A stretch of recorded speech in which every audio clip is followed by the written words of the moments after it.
am amazing. In fact, I bet there's no one as great as I am. You'd never be able to hang with the best of the best. You'd die in the exams. Now, before I get this immense amount of hate from specifically Bakugo fans, I'd like to point out one important thing. This was Bakugo's character arc. And I mean, everything was building up from season 1 when he was a complete cocky brat, all the way until right now where he suddenly just lets go and lets himself go all out, showing us the true potential he has. Because this is what I call peak fighting. Now, it's not the peak fighting of all time, but it's one of those where you say, yep, this is pretty cool. But we're getting ahead of ourselves, quite literally. So let's backtrack to the episode. The episode starts off how it did, with Shigaraki basically insulting Bakugo, saying that he's not an interesting person for him. So he gets thrown to the side, and, well, it's constantly being used actually, because he can basically harm Bakugo. And just as anyone like Nejire attempted to attack Shigaraki, he literally just moved Bakugo to the attack and like, here, you want to hit me? We'll hit him first. So essentially, Bakugo's being used as a shield. However, because this episode also features a lot of the big three, Lemillion comes into play and is able to get Bakugo out of there and basically toss him towards Genus to make sure that Bakugo is out of danger. And although Genus does succeed in this, he also notes that, yeah, Bakugo's not done for the fight. He is not gonna just say, yeah, I'm done. I did all I could. No, he's like Endeavor in the last episode. He is not giving up until he is literally either knocked the hell out or killed.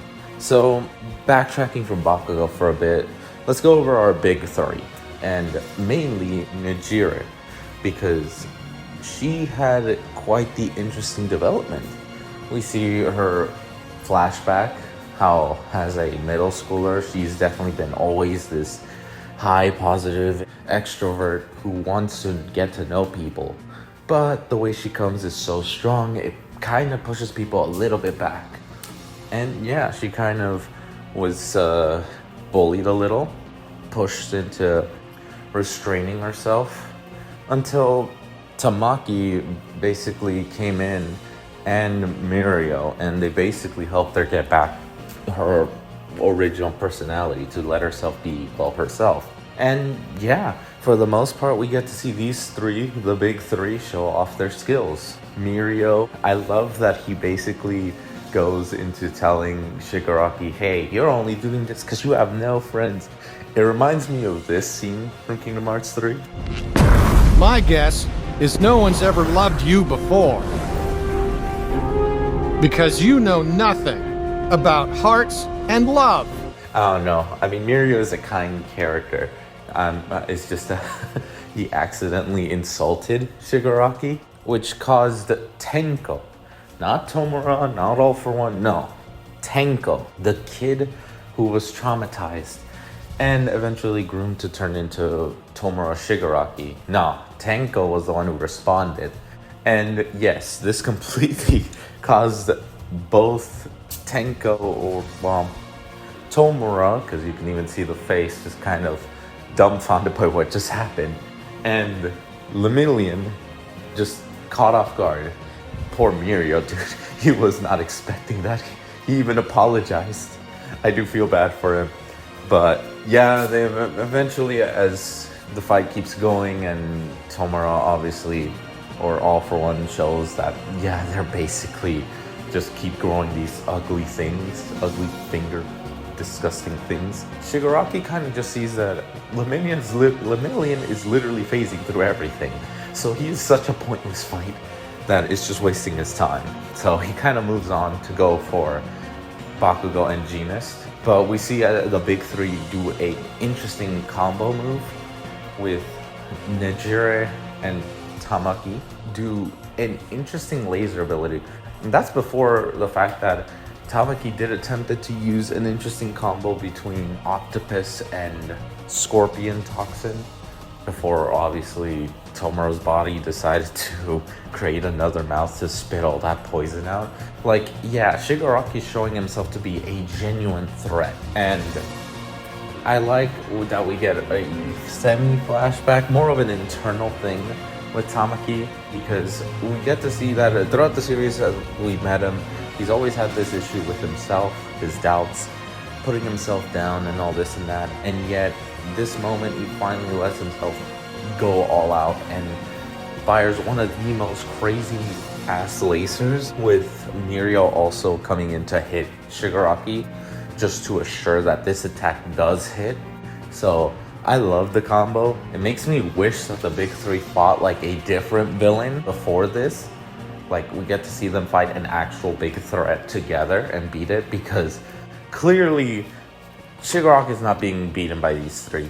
It'd be funny if he did, because that would show you just how strong the big three are, but considering Shigaraki and his complete absurdity level, and this is once again nerfed Shigaraki because he's clearly can't use the all for one or his quirk because eraser. Yeah, I didn't think this was gonna beat him.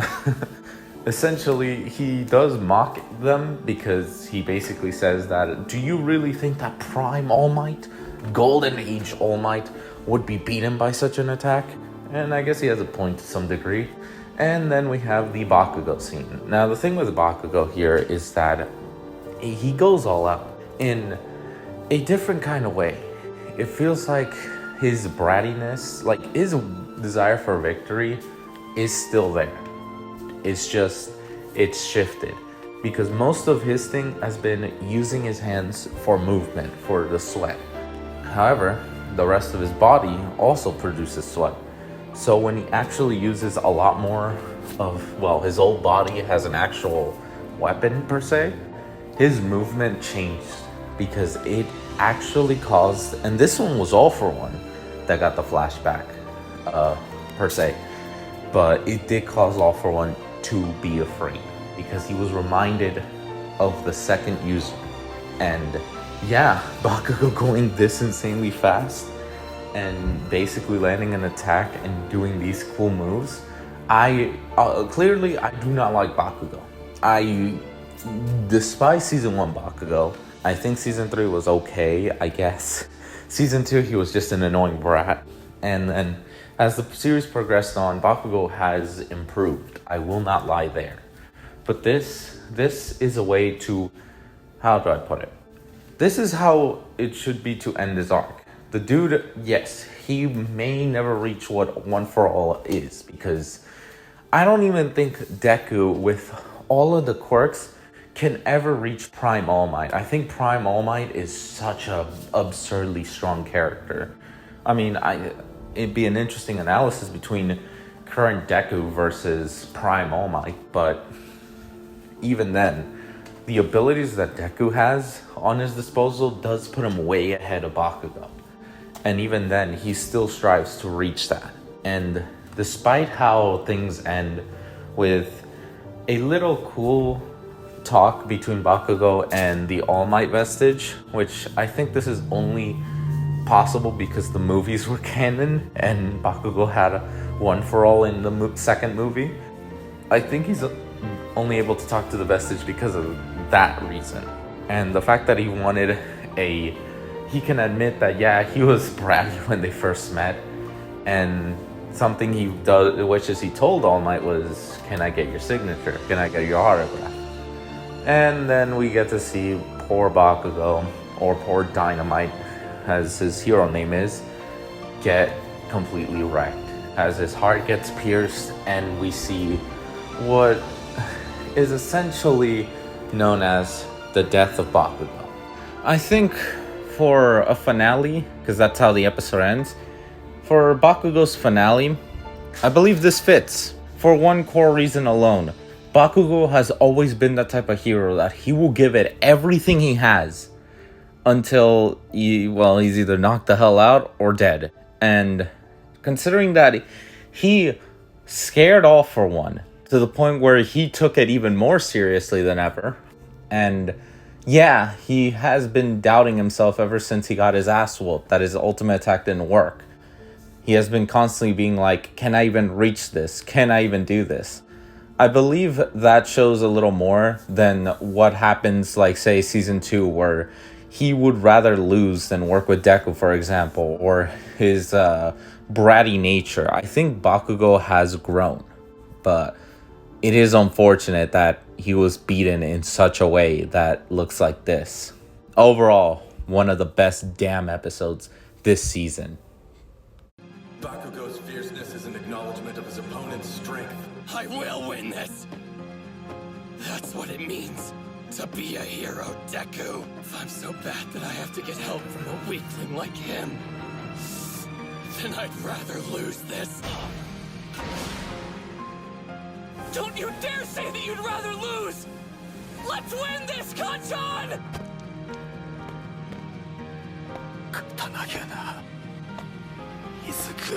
I like to win. I want to win just like All Might. No matter what you have to offer me. That will never change, do you understand? He's trying harder than anyone in his pursuit to become the top hero. If the villains think they have a chance with him, then they are grossly mistaken, I can guarantee you that much. What All Might showed us at Kamino, that just standing up means you are strong. If you keep looking down on everyone else, you'll never be able to see your own weaknesses. Whatever! I'll save everyone! If he dies, I'll kill him! I'm sorry for everything. You've hit a wall that you can't overcome with ideals alone. So we'll handle the things you can't take care of yourself. In order to be our best selves. We'll save you, the refugees at UA, and everyone else. Anybody out there in need of a hero.